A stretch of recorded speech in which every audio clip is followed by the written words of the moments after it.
காகம் அடிக்கடி வீட்டின் முன்பு கரைந்தால் நடப்பதை பாருங்க. உடனே தண்ணீரை தெளிச்சிடுங்க. பொதுவாகவே காகம் வீட்டின் முன் கரைந்தால் அது சிலருக்கு நல்ல சகுனமாகவும் சிலர் கெட்ட சகுனமாகவும் பார்க்கிறார்கள். அதுபோல காகத்தில் 2 வகைப்படுகிறது. மணிக்காகம், அண்டங்காகம் என்று கூறுவார்கள். காகம் என்றாலே சனீஸ்வரனின் வாகனம்தான். வீட்டின் முன் காகம் கரைந்தால் அப்போ என்ன சொல்ல வருகிறது, மேலும் அந்த திசை என்ன உணர்த்துகிறது என்பதை எல்லாம் பற்றி விரிவாக இங்கு பார்க்க இருக்கிறோம். வீட்டின் முன் மாடி அல்லது பால்கனியில் தனியாக அமர்ந்து உரத்த குரலில் காகம் கரைத்தால் அது விருந்தினர்கள் வரவோ மகிழ்ச்சி தரும் செய்திகளோ வந்து சேரும் என கருதப்படுகிறது. குறிப்பாக காலை நேரத்தில் இது நிகழ்ந்தால் அந்த நாள் முழுவதும் மன நிறைவு தரும் என்ற நிகழ்வுகள் நடைபெறும் என்ற நம்பிக்கை இருக்கிறது. இது போன்று நிகழ்ந்தால் சிலர் அதனை முன்னோர்களின் ஆசிர்வாதம் என கருதி அன்றைய நாள் பணிகளை தன்னம்பிக்கையுடன் தொடங்குவார்கள். நண்பகல் நேரத்தில் காகம் வடக்கு அல்லது கிழக்கு திசையில் கரைப்பது மிகவும் சுபமானதாக கருதப்படுகிறது. வடக்கு திசை செல்வம், வளம், பொருளாதார முன்னேற்றம் ஆகியவற்றை குறிக்கிறது.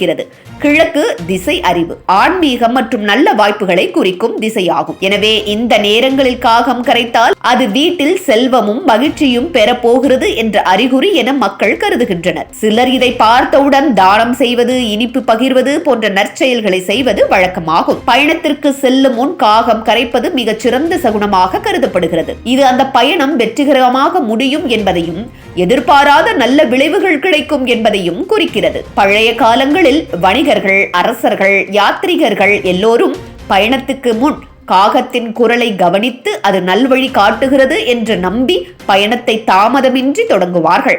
காகம் தண்ணீர் பருகும் காட்சி மிகவும் அரியது, சுபமானதாக கருதப்படுகிறது. இது விரைவில் பணவரவு, பதவி உயர்வு அல்லது நீண்ட நாட்களாக நிலுவையில் இருந்த காரியங்கள் நிறைவேறுவதை குறிக்கிறது. சில இடங்களில் காகம் தண்ணீர் குடிக்கும் காட்சியை பார்த்தால் உடனே அதை வாழ்க்கையில் புதிய வாய்ப்பு வரப்போகிறது என்று கருதி மகிழ்வர். ஆனால் நம்பிக்கைகளில் அசுப சகுனங்களும் இருக்கிறது. உதாரணமாக, பல காகங்கள் ஒன்றாக கூடி சத்தமாக கரைத்தால் அது குடும்பத்தில் திடீர் துயரம், நோய் அல்லது சண்டை ஏற்படலாம் என்பதை குறிக்கிறது. இது போன்ற நேரங்களில் வீட்டில் தூபம் ஏற்றி வழிபடுவது, பித்ரு தொடர்பான பரிகாரங்கள் செய்வது வழக்கமாகும். காகம் தெற்கு திசையில் கரைத்தால் அது பித்ரு தோஷம் இருப்பதை குறிக்கும் என நம்பப்படுகிறது. இது முன்னோர்களின் ஆசிர்வாதம் கிடைக்காமல் வாழ்க்கையில் தடைகள், தாமதங்கள் ஏற்படலாம் என்பதை குறிக்கும். இதற்கு பரிகாரமாக அமாவாசை தினங்களில் முன்னோர்களுக்கு நீர் தர்ப்பணம் செய்வது, பித்ருக்களுக்கு அர்ப்பணிப்புகள் செய்வது நல்லது என கூறப்படுகிறது. வீட்டின் முன் அல்லது வளாகத்தில் இறந்த காகம் கிடப்பது மிக கெட்ட சகுனமாக கருதப்படுகிறது. இது பெரிய பிரச்சனை, துயரச் செய்தி அல்லது குடும்பத்தில் ஒரு மோசமான நிகழ்வு நடக்கப் போகும் அறிகுறியாக எடுத்துக் கொள்ளப்படுகிறது. இது போன்ற சூழலில் உடனடியாக வீட்டை தூய்மைப்படுத்தி காகங்களுக்கு உணவளிப்பது, கோயிலில் தானம் செய்வது போன்ற சடங்குகள் செய்யப்படும். ஜோதிட கோணத்தில் காகங்கள் சனி கிரகத்துடன் நேரடியாக தொடர்புடையவை.